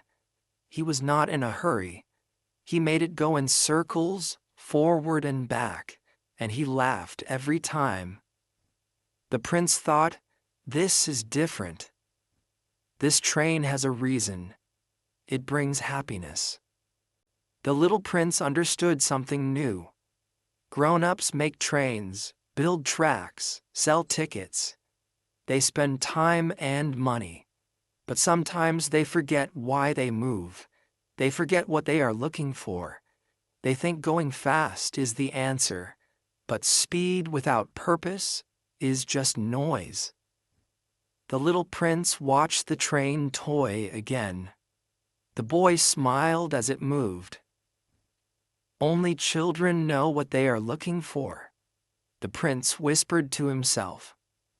He felt that truth deep in his heart. Only children remember to look with the heart. He looked at the sky again. The clouds were pink. The sun was going down. The light was soft. He remembered the fox. He remembered the rose. He remembered the secret. You are responsible for what you love. He repeated that again, softly. The wind blew. It was a kind wind. Like a friend, like someone saying, "Keep going, you're learning." The little prince stood up. He started to walk again, but slower now. He had no train, he had no suitcase, but he had something better. He had love, he had memories, he had a purpose, and he would not forget it. Chapter 22. Desert. The little prince kept walking. Now he was walking with the narrator, the pilot. They were in the desert together. The sun was hot, the ground was dry. There were no trees, no water, no people, just sand and sky. And they were very thirsty. The pilot felt tired, his lips were dry, his eyes looked around but saw nothing. No village, no house, not even a shadow, only sand and more sand. He wanted to rest, but he also wanted to find water. The prince looked up at him and said, "It is good to have a friend, even when you are about to die." The pilot stopped walking. He looked at the boy. He felt something move inside his chest. Even though they were lost and thirsty, those words gave him comfort. They sat down on the sand. The wind touched their faces. It was quiet. Too quiet. The pilot thought of his plane, broken far away. He thought of home. He thought of all the people who don't understand children. He looked at the prince again. This small boy with golden hair had changed his world. Not with loud words, not with power, but with soft questions and with a heart that could see what was invisible. The little prince smiled. He was not afraid, not even now. He looked at the sky. He said, "The desert is beautiful." The pilot looked around. He didn't understand. There was nothing beautiful here. No flowers, no rivers, just empty space. He asked, "Why do you say it's beautiful?" The little prince answered, "Because somewhere it hides a well." That sentence was like a light in the dark. The pilot understood what he meant. Even when you cannot see something, the hope that it exists makes everything feel different. They sat for a while, not speaking, just listening to the silence. And in that silence, something felt soft, not scary, not empty, but peaceful. The little prince looked at the sand, then at the stars above. He said, "What is important is invisible." The pilot nodded. His heart felt full, not with water, but with something warmer, something like love, or understanding, or being seen. The prince leaned against him. The sky turned darker. Night was coming, but the fear was less now. Even without water, even without a map, the pilot knew something was growing between them, something that was stronger than thirst. He thought again about the prince's words. "It is good to have a friend, even when you are about to die." Yes, it was true. A true friend makes pain smaller. A friend makes you feel alive, even in the middle of a desert, even when you don't know what tomorrow will bring. They looked at the stars together. The prince said, "Sometimes when you feel very small, you understand big things." The pilot did not speak. He just listened. And in that quiet, they became even closer. Not in words, but in heart. And that kind of closeness needs no explanation. The desert had taken everything from them: water, strength, direction. But it had also given them something more: a deep connection, a gentle peace, a moment of truth that would live forever in the pilot's memory. Chapter 23. Well. The night passed slowly in the desert.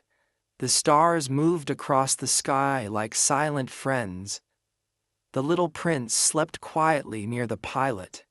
The air was cool now, and the world was quiet. The pilot looked at the boy's face in the moonlight. It was peaceful, like a child dreaming of something kind. And the pilot thought again about how strange this journey had become. He had come to fix his plane, but he had found something more important. He had found someone who reminded him how to see with the heart. When morning came, the sun touched the sand with golden light. The little prince stood up and smiled. He looked into the distance and said, "Let's find a well." The pilot stood too. He didn't ask where or how or why. He simply walked beside the prince. Because when someone you trust says, "Let's go," you follow. Even if there's only sand in every direction, even if it feels impossible. They walked for a long time. The sun grew hot. The pilot's body felt tired, but something inside him felt strong. The little prince walked like someone who already knew where they were going. And then, when the pilot was almost too tired to go on, the prince stopped. "Look," he said, "down there." And in front of them, the sand was shaped like a smile. It was not just sand. It was the edge of something, a stone wall, a circle, a real well. The pilot felt his heart jump. He knelt down beside it. The well was old but beautiful. It had a rope and a wooden wheel. There was a bucket too, the kind of well you read about in stories. He pulled the rope. The wheel turned slowly. It made a soft sound. It was like music after silence. The bucket rose, heavy with water. The little prince watched with wide eyes. The pilot gave him the bucket. The prince drank. He drank with his eyes closed, slowly, like it was the best thing in the world. And then he gave the bucket to the pilot. The water was cool. But it was more than that. It tasted like walking in the desert, like silence, like stars. It tasted like hope. And the pilot realized something. This water was special, not because of the well, but because of the journey. Because they had walked and waited and hoped. That made the water sweeter than anything else. The little prince said, "People forget this. They look at things fast. They don't see the secret inside. But when you work for something, when you wait and walk and hope, it becomes beautiful." The pilot nodded. He looked at the water again. It really was beautiful. They sat beside the well. The pilot thought about people who drink water every day and never feel this kind of joy. He thought about cities and machines and busy lives. He thought about how simple things, like a glass of water, can become magic when you look at them with your heart. The little prince looked up and said, "I'm going home soon." The pilot didn't speak. He just listened. He knew now that the prince's home was not a city or a street. It was a planet, far away. A place with a rose, a volcano, a chair for sunsets, and something inside the pilot began to feel heavy. But the prince smiled. "Don't be sad," he said. "You found the well, didn't you?" The pilot smiled too. He understood. The desert had not taken everything. It had given him something more. Chapter 24. Water. They sat quietly beside the well. The sun was high now, but it didn't feel hot. The little prince smiled and looked at the bucket. He touched the wood gently, as if it was something very precious. The pilot looked at him and felt something in his heart. It was a strange feeling. It was love. Not the kind of love you read in stories, not the kind that is loud and full of drama, but the quiet kind. The kind you feel when someone changes the way you see the world. The little prince said, "People on earth grow thousands of roses in one garden, but they do not find what they are looking for." The pilot listened. "And yet," the prince continued, "what they are looking for could be found in a single rose or a little water." He picked up the bucket again and looked inside. "But people don't see," he said. "They look with their eyes, but not with their hearts." The pilot said nothing. He understood now. He thought of all the things people chase: big houses, expensive cars, important jobs, so much noise, so much running, but very little feeling, very little quiet, very little heart. He remembered something the prince said before. What is important is invisible to the eyes. And now, sitting beside a simple well with a child from another planet, he knew it was true. The little prince leaned back and looked at the sky. "My rose is alone," he said. "I left her behind. I didn't understand her. I didn't know how to love her. She looked proud, but she was soft inside. She only had her 4 thorns, and I left her."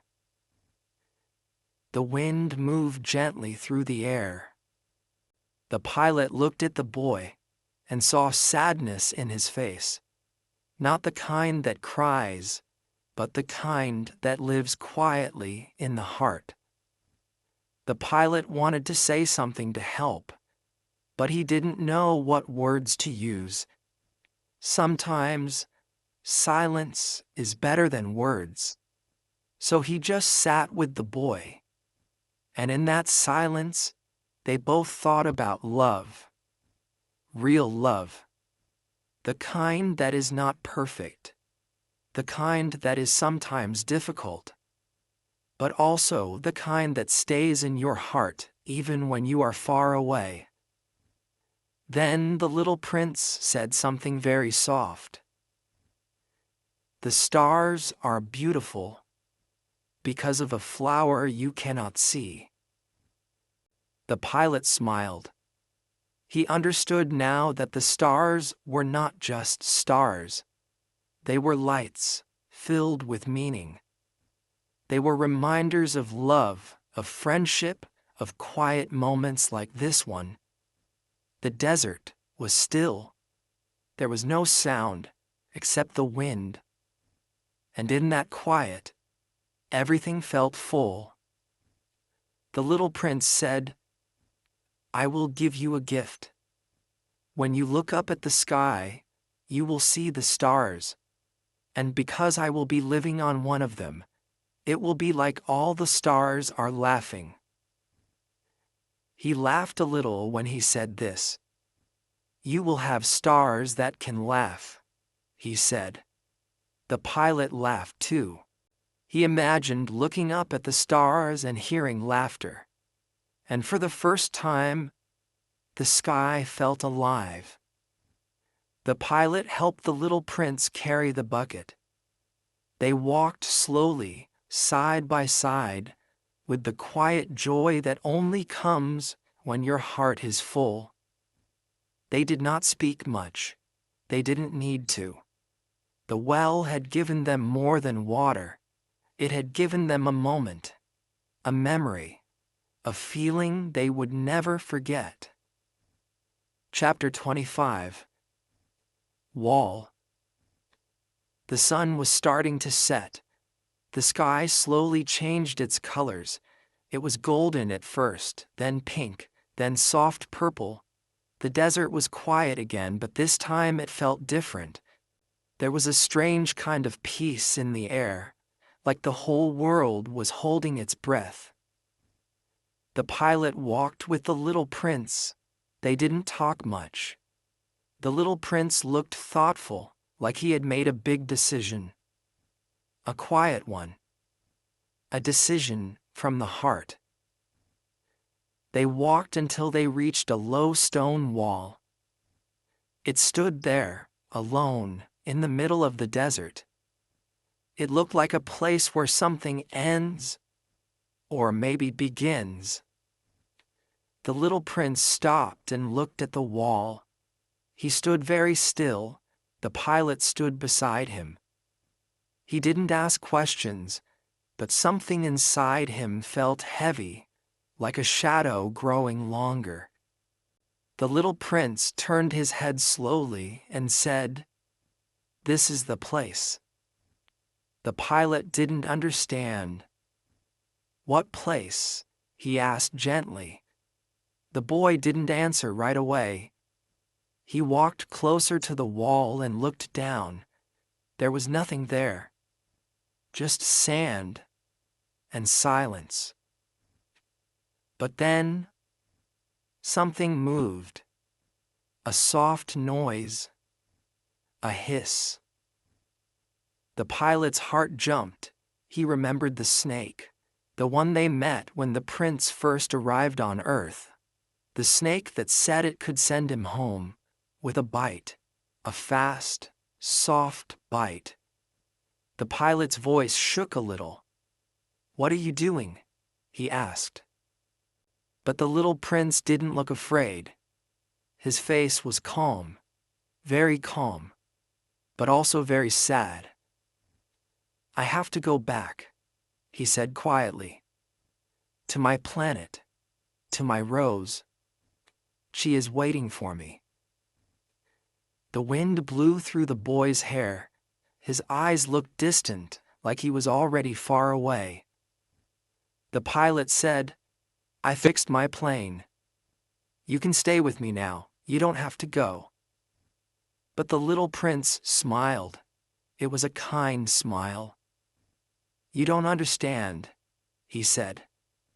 "My body is too heavy. I can't take it with me. It's just a shell. I must leave it behind, like an old coat." The pilot felt tears in his eyes. He didn't want to say goodbye. Not like this. "But it will look like I'm dead," the little prince said. "Don't be sad, don't watch. It will hurt you. I don't want to see you cry." The pilot's throat was dry. He wanted to stop it, but he knew he couldn't. He knew this was the prince's choice. A quiet goodbye with no anger. Only love. The little prince looked up at the sky. "It's just one moment," he whispered. "And then I'll be home." The snake moved slowly. It was almost beautiful, the way it slid over the sand. The pilot wanted to scream, to grab the prince and run. But he didn't. He stood still. Because sometimes, love means letting go. The little prince walked to the wall. The snake was waiting. The sun had almost set. The shadows were long.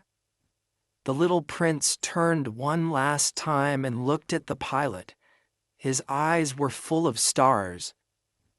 "I will be there," he said, pointing up. "On one of them. You won't know which one. But when you look at the sky at night, you'll hear laughter, and it will be me." The pilot covered his face with his hands. He didn't want to see. He didn't want to feel this goodbye. But he did. Every part of him did. There was a soft sound, a hiss, a breath, a fall. The sand moved a little, and then it was still again. The desert became quiet. Very, very quiet. The stars started to come out, one by one, as if they were arriving for the prince to take him home. Chapter 26. Present. The stars were quiet now. The night had fully come. The wind whispered gently across the sand. The pilot sat beside the wall for a long time. He did not move. He could not move.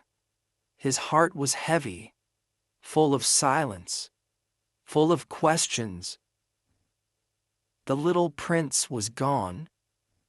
The boy with golden hair, soft voice, and deep eyes, who had come from a tiny planet, who had asked for a sheep, who had spoken about flowers and volcanoes and love, was gone.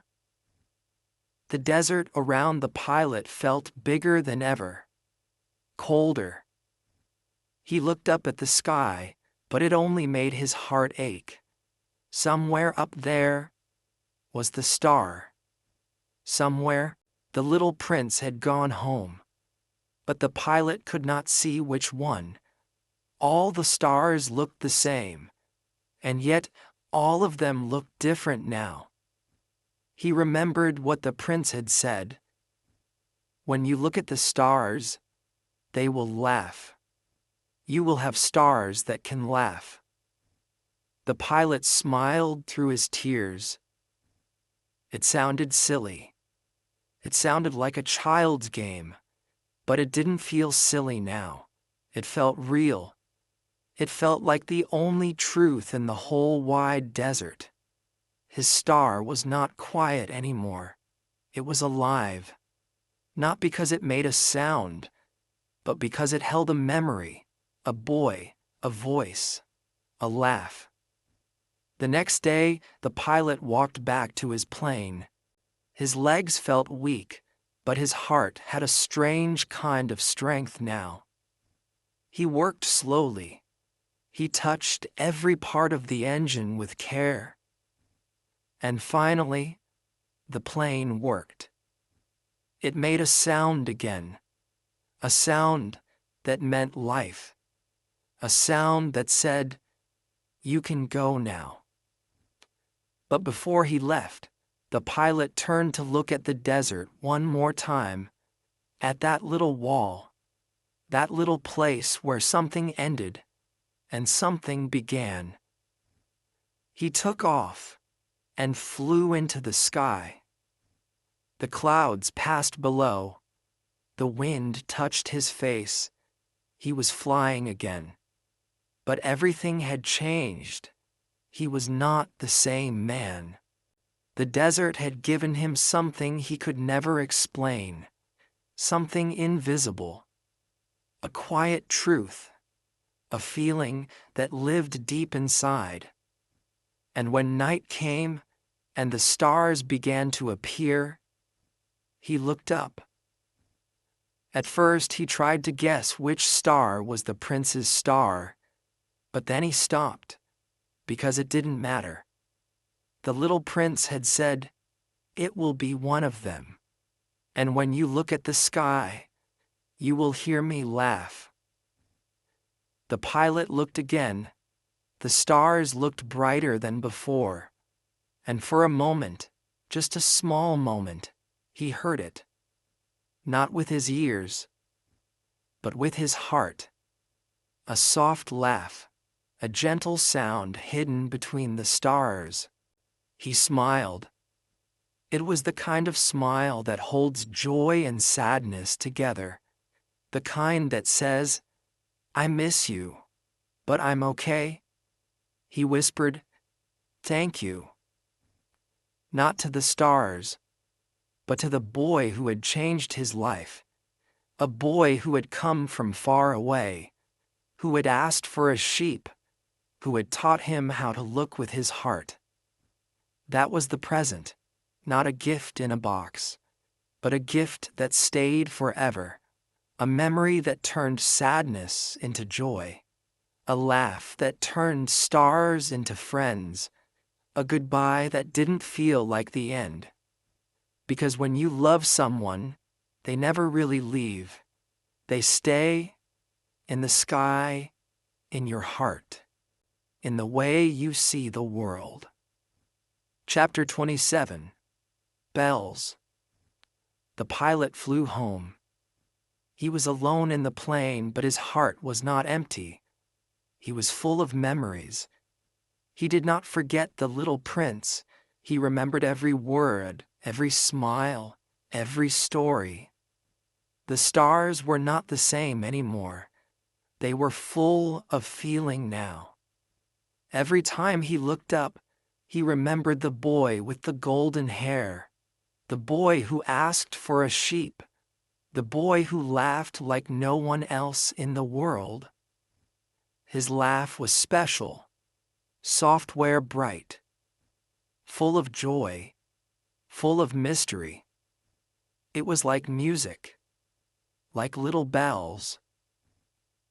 One day after many weeks, the pilot was standing outside at night.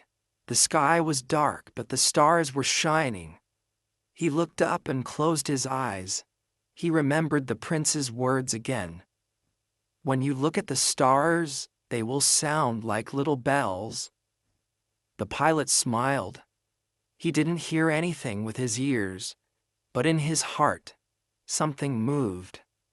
He felt a sound, not loud, not clear, but soft, sweet, like a laugh, like bells in the wind. It was not noise. It was feeling. He laughed quietly to himself. The stars made him laugh now. They were not just lights in the sky. They were a memory, a connection, a message. They were alive. And when he looked at them, he felt the prince was still there. Maybe on one of those stars, maybe smiling, maybe watching, maybe laughing. Or maybe the stars were his voice. Maybe they were his gift. A present that never ends. A sound that never goes away. Other people looked at the stars too. But they did not hear bells. They only saw lights, dots in the sky. But the pilot knew something more. He knew the truth, not because of science, not because of books, but because of love. The little prince had shown him a secret that only hearts can understand. The most important things, the prince had said, are invisible. And now every night, the pilot looked up. He didn't search for one star. He looked at all of them, because all the stars were the little prince. All of them could laugh. All of them could sing. All of them could remind him, love is real. Even when someone is far away, even when someone is gone, even when you don't understand everything.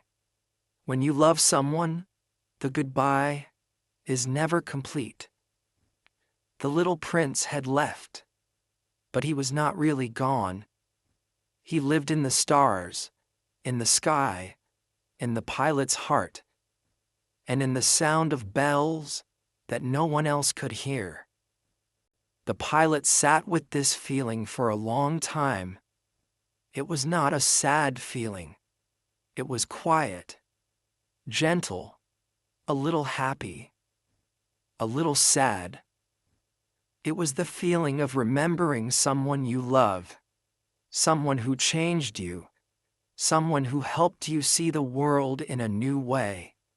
It was the feeling of keeping that person close, even when they are far. So, the next time you look up at the stars, try to listen. Be quiet. Be still. Maybe, if you are open, you will hear something. Maybe you will hear a laugh, or a soft ring, or a feeling that touches your heart. Maybe you will hear the bells, and if you do, smile, because you are not alone. Chapter 28. Departure. The little prince had made a decision. He had to go back to his planet. He missed his flower. He missed her soft voice, her petals, her silly words, and her pride. But most of all, he missed the feeling of being needed. He knew now that she was not perfect, but she loved him. And love is not about being perfect. Love is about caring, about being responsible, about staying, even when it's hard. The pilot was with the prince. They had found water. They had shared moments. They had become friends. But now, something had changed. The prince looked quiet. His eyes were calm, but there was something deep inside them, something far away. That evening, he walked alone. He went to the place where the snake was. The same snake who could help him go home. The pilot followed him. He saw the prince standing near a low wall. He looked small and beautiful under the stars. The pilot felt afraid. He didn't understand. "You're not going to leave now, are you?" he asked. The prince smiled softly. "It will look like I'm going away," he said. "But don't be sad. It will only be my body. My body is too heavy to take with me. You know that's not really me." The pilot felt his heart shake. He didn't want to say goodbye. Not now. Not like this. "I'll look at the stars," the prince said. "And you will too. I will be on one of them. And when you look at the sky, it will be like all the stars are laughing. You will have stars that laugh. And I will be happy because you will remember me. That is my present to you." The prince looked at the snake. It was quiet. It did not move. Then the prince took one step. He was not afraid. He was peaceful.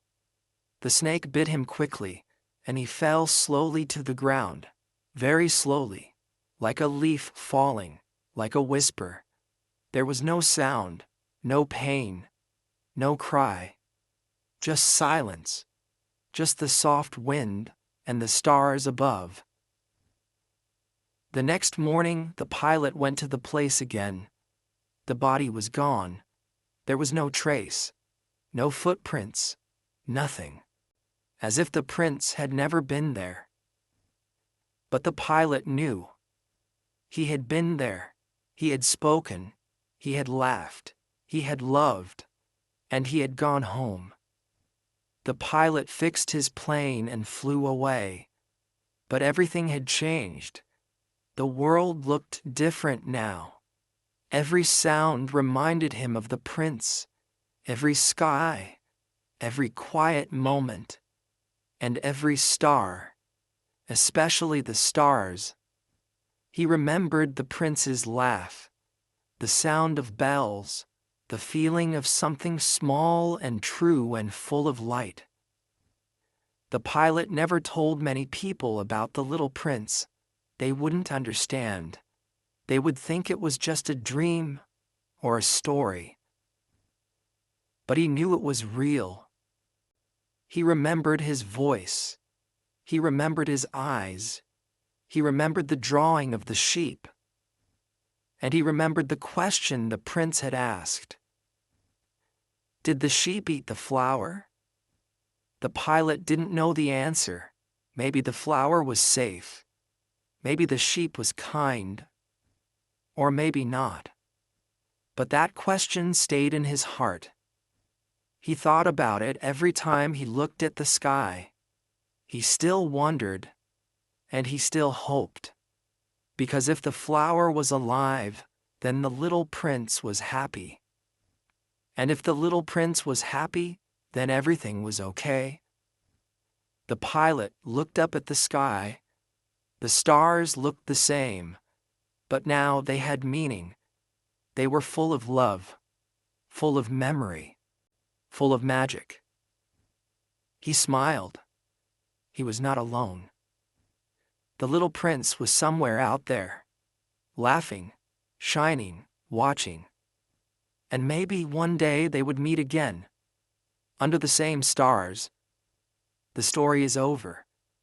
But maybe it's not really over, because this story lives in your heart now. The little prince came from a star, but he touched the earth. He met strange adults. He asked big questions, and he gave love to a small flower. Maybe he reminds you of someone, or maybe he reminds you of yourself. Now, when you look at the stars, you might smile. You might listen for a sound, a laugh, a memory, a little bell. So now I ask you, did the sheep eat the flower or not? Comment your answer below. I really want to hear what you believe. And if this story touched your heart, please like the video, subscribe to the channel, and share it with someone who needs a little light in their life. Because the world is full of adults. But we need more little princes. And maybe you are one of them. Thank you for listening. I'll see you in the stars.